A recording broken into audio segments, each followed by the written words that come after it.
रमता राम जपोरे प्राणी, अब तो सुन ले राम कहानी।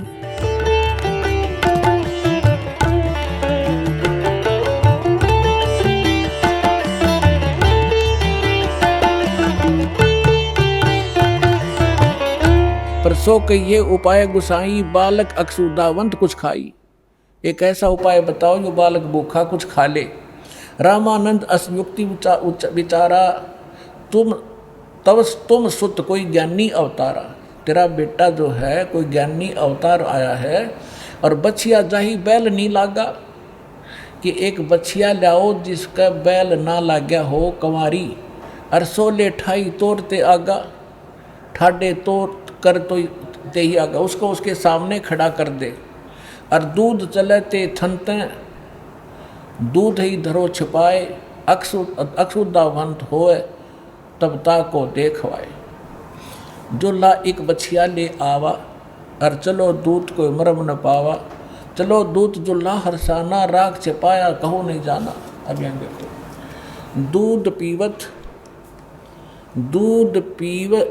दूध तब पीवत नाम कबीरा, और खेलत संग संत संग मत धीरा। अब यहाँ हम इतना ही लेंगे। अब इन्होंने कहा है कि चला दूत कोई मरम नहीं पावा। दूत कौन था वो? गरीबदास साहिब ने इसका अच्छा वर्णन दिया है कि शिव उतरे शिव मंडल ते, अवगत बदन विदोगे। मैं के बदन कमल खुशी हुए, लिया ईस को गोदे। अब पहले आपको थोड़ा सी सुनाते हैं। दूध न पीवे न अनभक, गरीबदास जी की वाणी है। दूध न पीवे न अनभक, नहीं पलने झोलनते। अदर अमान ध्यान में, जो कमल कला फूलनते। कबीर परमात्मा कुछ खा पी नहीं रहे थे, और जैसे कमल का फूल, एक कमल के फूल के अंदर, कमल के पेड़ या पौधे फूल में एक ऐसा गुण होता है।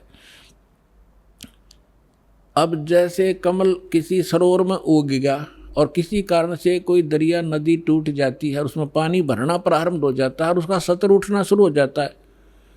1-2 घंटे में 2 फुट उठ जाता है जल, तो 2 फुट कमल साथ की साथ बढ़ेगा। चाहे 10 फुट पानी चढ़ जाए, वो साथ ही साथ बढ़ता चला जाएगा। यानी इतना स्पीड तो बढ़ता है।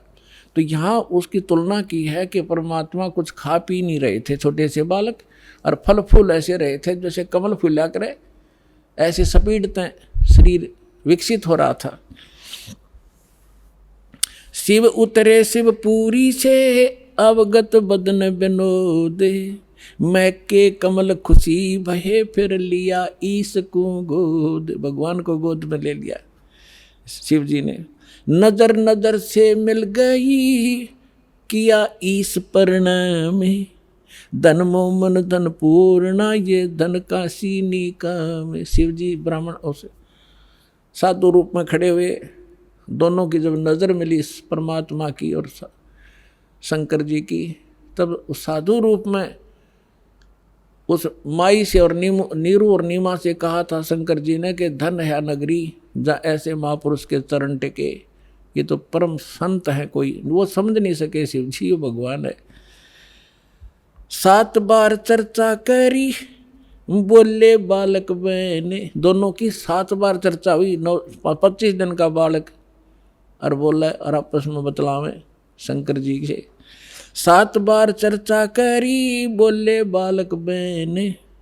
शिव को कर मस्तक धरा, ल्या मोमन एक धैन। मोमिन हे मुसलमान, सिर पर हाथ धर दिया शंकर भगवान ने उस नीरू के, और जा एक देनू ल्या, गाय ल्या कंवारी। अन ब्यावर को दूहत है, दूध दिया तत्काले।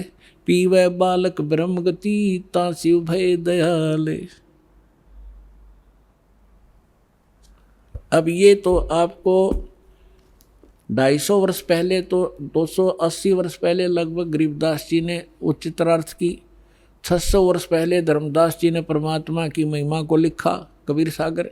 अब दिखाता हूँ पवित्र वेद। इन पवित्र सदग्रंथ आपको दिखा दिए हैं। ऋग्वेद मंडल नंबर 9 और सूक्त नंबर 1, और मंत्र नंबर 9 में आपको प्रमाणित करते हैं कि वो परमात्मा जब शिशु रूप धारण करके आता है, उसके परवरिश की लीला कंवारी गायों से होती है।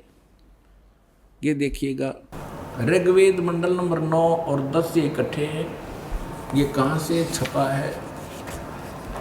प्रकाशक है सार्वदेशिक आर्य प्रतिनिधि सभा, महर्षि दान भवन, रामलीला मैदान, नई दिल्ली से। और कौन इसके भाष्य करने वाले, अनुवाद करने वाले, और कहाँ से छपी है? मुद्रक है Prince offset printer, 1510, Pataudi house, नई दिल्ली, दरियागंज, नई दिल्ली। ये देखिएगा,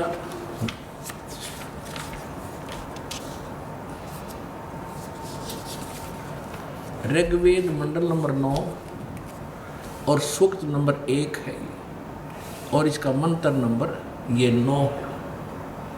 इसमें अभी अधन्या, अभी इमम अधन्या, उत्सृणति धेनव, धेनो माने गौवें, शिशु माने उस शिशु रूप में प्रकट परमात्मा को, सोम इंद्राय पातवे, सोम माने अमर पुरुष।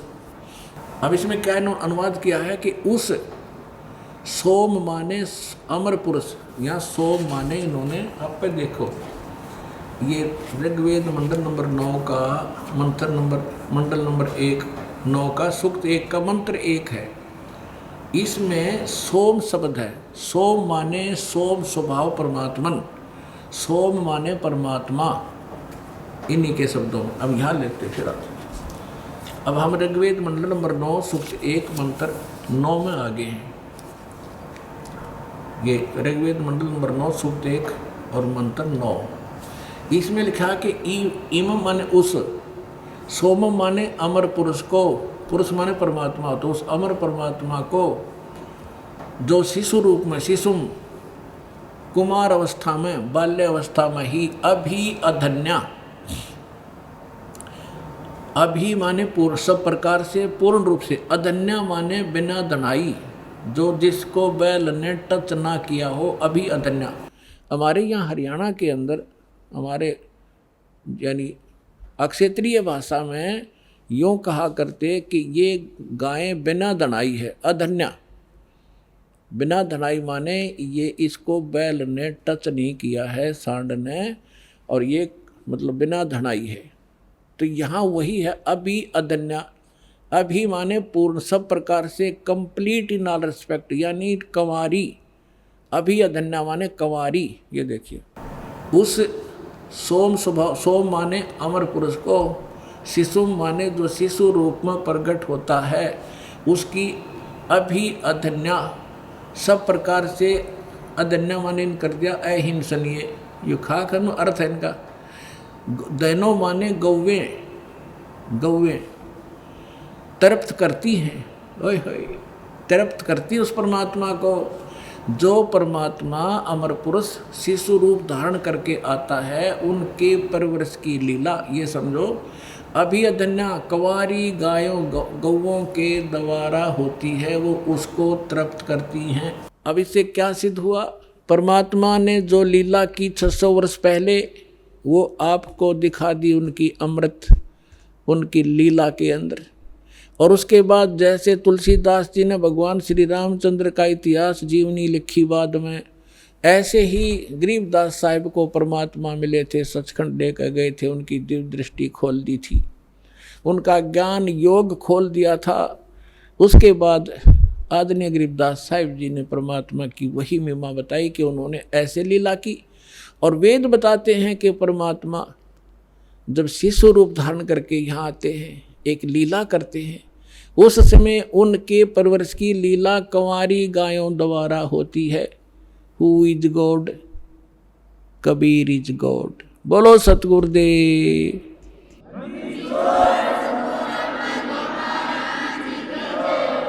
पुणात्माओं, धन है आपके माता पिता जिनसे जन्म हुआ।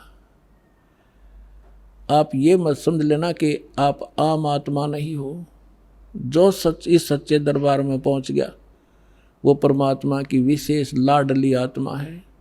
आपका और आपकी 101 पीढ़ी का कल्याण होगा। ये नोट कर लेना, पर विश्वास से लगा रहना।